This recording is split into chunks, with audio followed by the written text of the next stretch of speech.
ക്വാളിറ്റിയിൽ no compromise.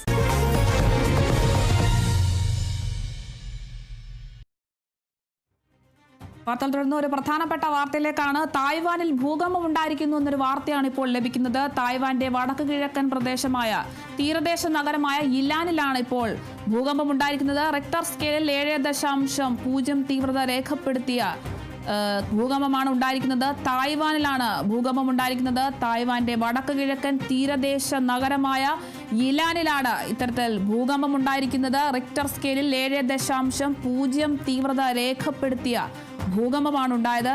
തലസ്ഥാനമായ തായ്പേയിലും ഭൂകമ്പത്തിൽ കെട്ടിടങ്ങൾ കുലുങ്ങി. ഇലാൻ നഗരത്തിൽ നിന്നും 32 കിലോമീറ്റർ അകലെയാണ് ഭൂകമ്പത്തിന്റെ പ്രഭവ കേന്ദ്രമെന്നാണ് ഇപ്പോൾ കണ്ടെത്തിയിരിക്കുന്നത്. ബുധനാഴ്ച 6.0 തീവ്രത രേഖപ്പെടുത്തിയ ഭൂകമ്പത്തിന് ശേഷം ഈ ആഴ്ച ദ്വീപിലുണ്ടായ രണ്ടാമത്തെ വലിയ ഭൂകമ്പമാണിത്. വടക്ക് കിഴക്കൻ തീരദേശ നഗരമായ ഇലാനിൽ റിക്ടർ സ്കെയിലിൽ 7.0 തീവ്രത രേഖപ്പെടുത്തിയ ഭൂകമ്പമാണ് ഉണ്ടായിരിക്കുന്നത്.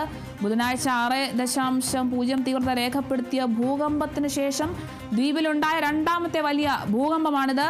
2 ടെക്ടോണിക് പ്ലേറ്റുകളുടെ സംഗമ സ്ഥാനത്തിനടുത്താണ് തായ്വാൻ സ്ഥിതി ചെയ്യുന്നത്. ഭൂകമ്പ സാധ്യതയുള്ള ഒരു പ്രദേശമാണ്. ഇപ്പോൾ രണ്ടാമത്തെ തവണയാണ് ഇവിടെ ഭൂകമ്പം ഉണ്ടാകുന്നത്. 7.0 തീവ്രത രേഖപ്പെടുത്തിയ ഭൂകമ്പമാണ് ഉണ്ടായിരിക്കുന്നത്.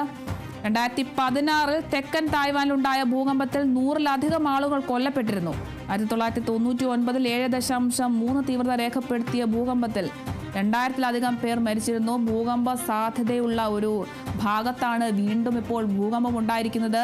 7.0 തീവ്രത രേഖപ്പെടുത്തിയ ഭൂകമ്പമാണ് തായ്വാനിൽ ഉണ്ടായിരിക്കുന്നത്. തായ്വാന്റെ വടക്ക് കിഴക്കൻ തീരദേശ നഗരമായ ഇലാനിലാണ് ഇപ്പോൾ ഭൂകമ്പം ഉണ്ടായിരിക്കുന്നതെന്നൊരു വാർത്ത പുറത്തു വരുന്നത്.